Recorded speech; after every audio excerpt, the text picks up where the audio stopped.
La vertu du pardon est définie comme étant un acte de grâce et de miséricorde qui libère l'individu des péchés et des blessures, favorisant la guérison intérieure et la paix, et lui donne maintenant une communion plus profonde avec Dieu. Alléluia. Amen. Le pardon est une puissance qui libère. Et ce n'est pas juste un mot qu'on doit prononcer. On doit vivre ce pardon. Et ma prière est que tu vives vraiment le pardon. Amen. Écoute-moi bien ce soir. Là où il y a le pardon, là où il y a la manifestation de la vertu du pardon, là se trouvera la paix et la guérison. Ce soir, par la grâce de Dieu, tu ne seras plus jamais prisonnier des offenses. Amen. Car si tu comprends pourquoi la vertu du pardon a été instaurée par Dieu, tu ne t'amuseras plus jamais à garder les offenses. Parce que quelqu'un qui garde les offenses s'éloigne de sa destinée prophétique. Le pardon est très très important. Que la personne soit consciente de son acte ou pas. Ce qui est important est que toi, tu dois manifester cette vertu-là pour te permettre d'être libre, d'avoir la paix du cœur, la guérison et la purification de ton âme. Donc celui qui pratique la vertu du pardon décide de ne pas se laisser souffrir, décide de ne plus laisser le mal qu'il a subi contrôler sa vie. Nous laissons contrôler par le mal que nous avons subi. Et c'est l'objectif du malin. Alléluia. Donc, si tu pardonnes véritablement, les fruits que ça présente est que tu as la guérison dans ton cœur. Amen. Tu as la vraie paix, la liberté. Amen. Et tu évolues. Tu n'as plus de blocage. Voilà pourquoi Jésus nous a bien dit, celui qui pardonne dans le Notre Père, il nous a appris à prier en disant, si nous pardonnons les offenses de nos frères, c'est de la même manière, notre Père Céleste aussi nous pardonnera nos offenses. Si tu médites, ou nous méditons réellement cette phrase-là, nous n'avons plus droit de garder rancune. Parce que nous-mêmes, à tout moment, nous sommes fautifs. Et nous sommes des humains et nous devons commettre les erreurs. Donc celui qui ne pardonne pas est prisonnier. Et c'est cette prison-là que le diable cherche à toutes les créatures, à tous les enfants de Dieu créés à son image. Voilà pourquoi il pousse beaucoup de personnes à la haine. Jamais, moi, je ne peux pas pardonner. Ne dis jamais, jamais. Parce que dès que tu prononces le mot jamais que je ne peux plus pardonner, automatiquement, tu arrêtes de vivre. Celui qui ne pardonne pas est déjà mort, quoique vivant. Il y a d'autres personnes qui reconnaissent leur tort. Dieu dit de pardonner. Mais il y a d'autres personnes qui ne reconnaissent pas leur tort. Il faut pardonner avant qu'ils reçoivent la lumière. Mais si tu ne pardonnes pas, tu gardes la personne qui t'a offensé en prison et toi-même tu es en prison. Et dès que toi tu pardonnes, c'est en ce moment que la personne va comprendre qu'il était dans l'erreur. Voilà pourquoi vous allez voir, Jésus n'a pas permis que l'offense qu'on l'a fait subir jusqu'à la croix reste dans son cœur pour aller dans la tombe. Et c'est quand Jésus a dit, Père, pardonne-les, car ils ne savent pas ce qu'ils font. Et il est mort là. C'est en ce moment que les gens ont reconnu que certainement Jésus était le Fils de Dieu. C'est quand Jésus a pardonné que le voile est déchiré. Et laissez-moi vous dire que si Jésus ne pardonnait pas, si Jésus ne disait pas, Père, pardonne-les, car ils ne savent pas ce qu'ils font, il n'allait pas être ressuscité le 3e jour. Il allait bloquer la main puissante de Dieu pour le miracle légendaire que nous avons aujourd'hui de lui. Il allait bloquer le processus de la résurrection. Par manque de pardon, les gens bloquent leur destinée prophétique. Donc le pardon, c'est pour ton bien. C'est pour ton élévation. C'est pour ta restauration. Donc moi, je ne peux pas pardonner. Si tu restes dans la nature animale, tu ne pardonneras jamais. Gloire à Dieu. Quel qu'en soit ce qui s'est passé, tu n'as pas encore subi les outrages, les insultes et la persécution comme Jésus. Donc il n'y a rien qui peut ne pas t'amener à ne pas pardonner. Si tu te rappelles que Jésus aussi t'a pardonné, tu pardonneras aussi ton prochain. Quelles qu'en soient les fautes. Et c'est vraiment difficile pour l'homme animal, je précise. Mais pour l'homme spirituel, qui comprend que s'il ne pardonne pas, il va bloquer sa destinée prophétique. Il est obligé de lâcher prise. Voilà pourquoi Jésus n'a pas accepté de garder cette offense, cette rancune amertume qu'il a eue. On l'a chargé de quoi? On l'a accusé pour ce qu'il n'a pas fait. Et il est allé à la croix. Donc, s'il ne disait pas « je pardonne », il n'allait pas mourir. il n'allait pas être libre. Il n'allait même pas enfanter l'église sur la croix. Et c'est ça qui a permis aux gens de comprendre que certainement ce gars-là vient de Dieu. Si nous ne pardonnons pas, notre Père Céleste aussi ne nous pardonnera pas. Il faut remarquer, quelqu'un que tu décides de pardonner sans que la personne ne comprenne son erreur, quand tu finis de pardonner, la personne regrette son acte. Mais si tu refuses de pardonner, la personne est toujours voilée. C'est un mystère. C'est un mystère. Adam et Ève ont reconnu leur tort après que Dieu les a pardonnés. Malgré qu'ils ont désobéi, Dieu les a encore cousu un habit à base du peau d'animal et les a couverts leur nudité. Pourquoi Proverbe chapitre 10, le verset 12 dit quoi? Bien aimé, c'est pour cela que je nous dis, nous ne pouvons pas venir dans la présence de Dieu en priant et ne pas ressembler à Dieu. Voilà pourquoi je vous ai parlé de la vertu de la prière qui est une transformation intérieure. Gloire à Dieu. Il dit quoi? C'est pourquoi, bien aimé, lisez la parole avec l'Esprit de Dieu. Il dit, la haine incite les querelles, mais l'amour couvre toutes les fautes. Dans d'autres versions, il dit, l'amour couvre toute une multitude de péchés. Parce que l'amour est là. Dieu est parti couvrir la nudité de ses enfants. La haine là, ça incite aux querelles. Mais l'amour couvre les fautes.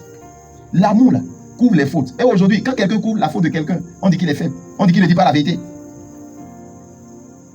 Et aujourd'hui, dans nos milieux, on ne peut même plus confesser les péchés les uns les autres. Qui a reçu vraiment le pardon? Celui qui a reçu le pardon de ses péchés est libre. Il ne doit plus rien. C'est comme quelqu'un à qui tu devais. Et la personne vient dire, aujourd'hui, comme tu me dois là, je te laisse la dette là. Est-ce que demain tu reviendras dire à la personne, ah, je te dois, hein, donne-moi encore du temps, je vais payer. Est-ce que tu diras ça? Mais la dette a été payée par le sacrifice de Jésus à la croix. Nous avons reçu le pardon. Et ce que Dieu espère de nous est que nous nous réconcilions avec lui. Nous revenions à la maison. Peu importe notre état. Si tu reconnais qu'il est mort pour toi, qu'il a eu un sacrifice pour toi, pour te donner la liberté. Parce que c'est à partir de ce péché-là que tu es condamné. Que le diable est derrière toi. Mais lorsque tu reçois ce pardon, automatiquement il est désactivé. Il n'a plus le pouvoir sur ta vie. C'est pas le pardon là. Alléluia. Gloire à Dieu.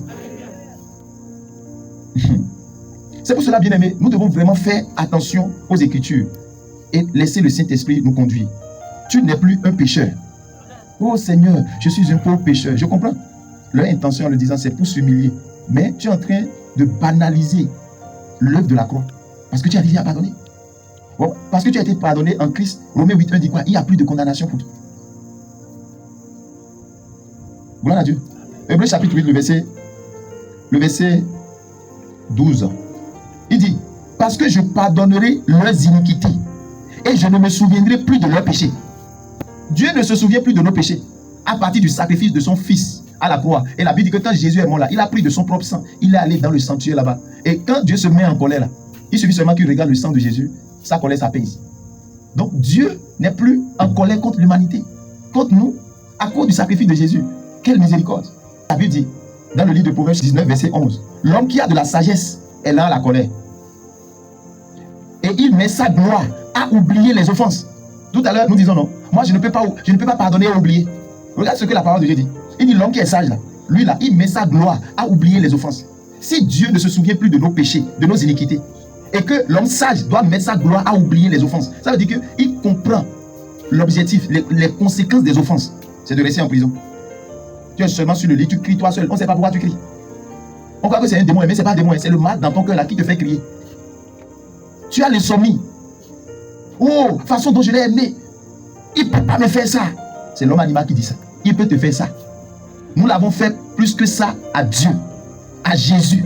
Et il nous a pardonné. Et il ne tient pas compte de nos erreurs. Et pas manque de pardon dans les foyers aussi. Aujourd'hui, les foyers sont divisés. L'église est divisée aujourd'hui.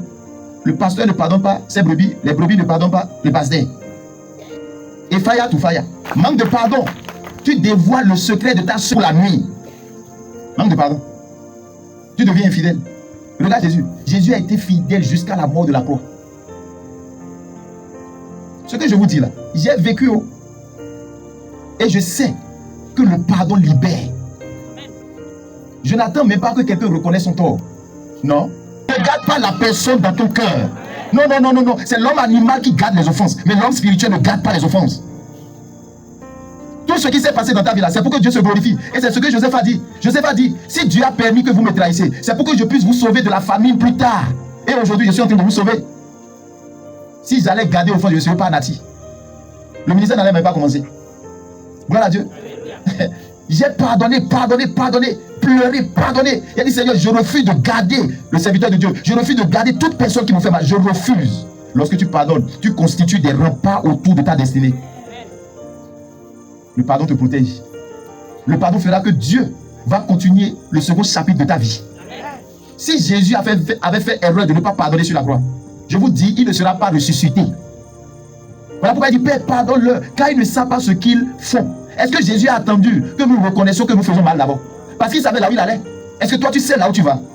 Parfois, si tu ne sais pas là où tu vas, tu ne sais pas pourquoi tu es dans le foyer, tu ne vas pas pardonner. Aujourd'hui, nous avons des semblants de pardon. Alléluia.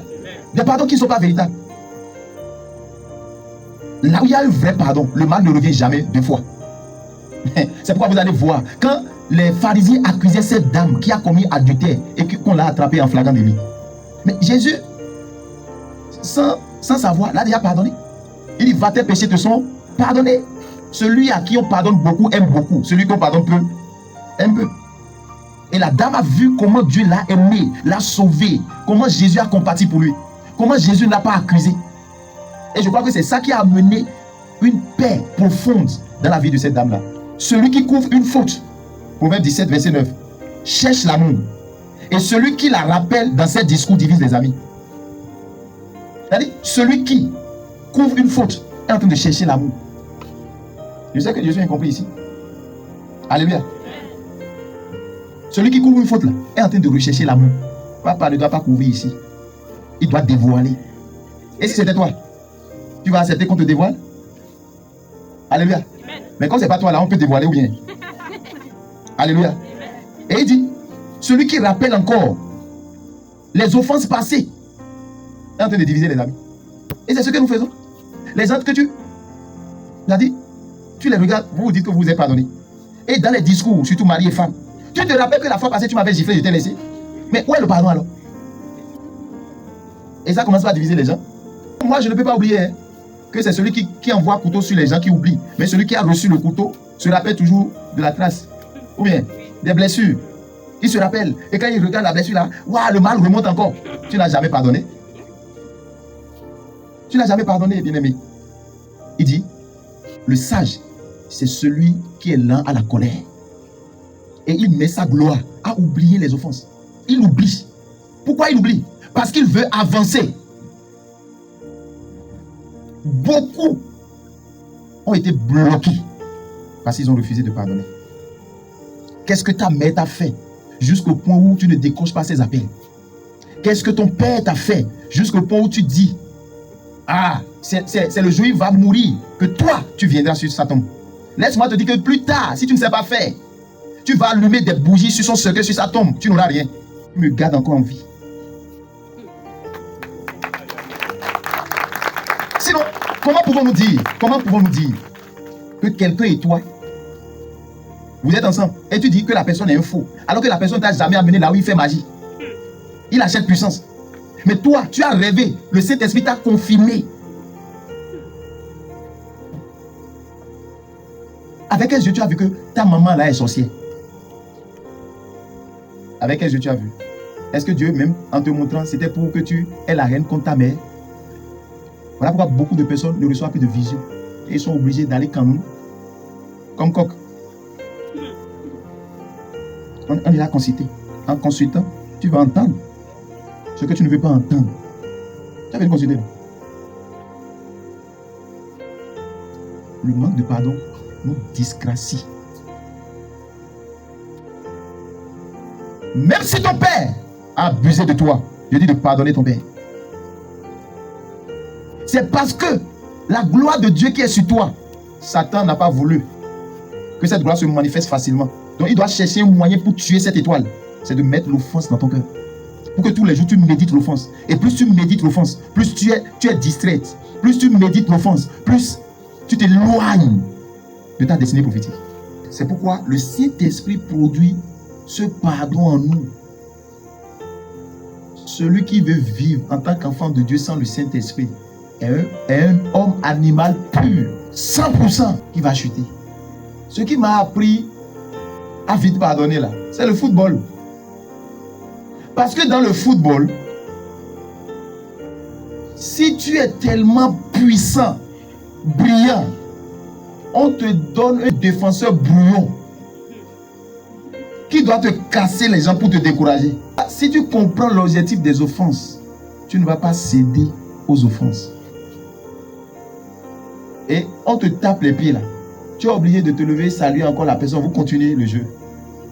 Si tu refuses de le faire, tu quittes le jeu. Tu es sur le terrain, mais tu es hors jeu. On te donne passe, incapable de faire quelque chose. Oh, tu es puissant. Tu es fort, tu es capable de faire. Mais l'arme que l'ennemi utilise pour te déstabiliser, c'est l'offense. Voilà pourquoi les chrétiens immatures gardent. Plus tu gardes les offenses, plus le diable est content. Et il constitue des montagnes, des barrières sur ta destinée prophétique. Avant que tu ne te rendes compte, les montagnes ont déjà grandi sur 20 ans. Et tu vas encore briser ces montagnes avant de continuer ta destinée prophétique. Vous voyez comment c'est dur? Il faut mettre ta gloire à oublier les offenses. Avant même que la personne ne fasse quelque chose là. Pardon seulement. Continue ton chemin. On peut t'appeler bête, faible, accepte. Quand tu pardonnes, le voile se déchire sur l'offenseur. Parfois, on ne pardonne pas parce qu'on est pauvre. Oui. On vient dans un moment où on sort qu'aimer. La pauvreté là. Maudit soit la pauvreté. C'est pourquoi tu vas voir dans notre paix là. C'est après que tu as demandé. Donne-nous aujourd'hui notre paix quotidien. Après, il dit pardonne nos offenses. C'est celui qui est rassasié qui pardonne. Est-ce que vous voyez quelqu'un qui est riche, qui se lève tôt le matin, il va travailler, il a l'argent. Tu l'insultes. Il a ton temps pour te répondre. Insulte un pauvre qui n'a pas dormi. S'il s'arrête, c'est de moi tu parles. Tu me connais? Alléluia. Tu me connais? Et il commence à parler comme ça. C'est la fin. Toi, homme, si tu ne veux pas que ta femme te crée de problèmes à la maison là, donne-lui beaucoup d'argent.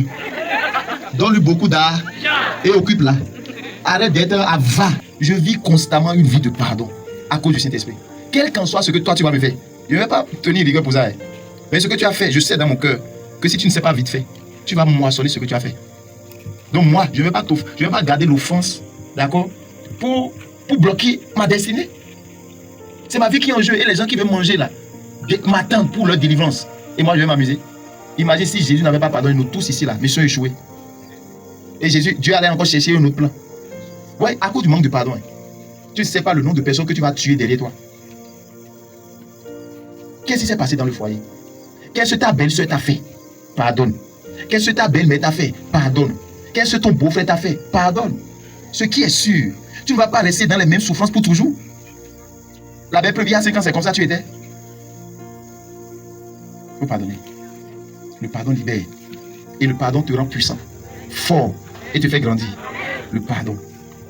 Et moi, je suis de cette race-là qui croit qu'on peut se blesser et se pardonner et être comme avant. Ah, bien sûr que même menti là. Quand j'entends ça, ça me fait rire. Mais quand Dieu t'a pardonné, est-ce qu'il t'a pas encore redonné la même nature qu'il avait?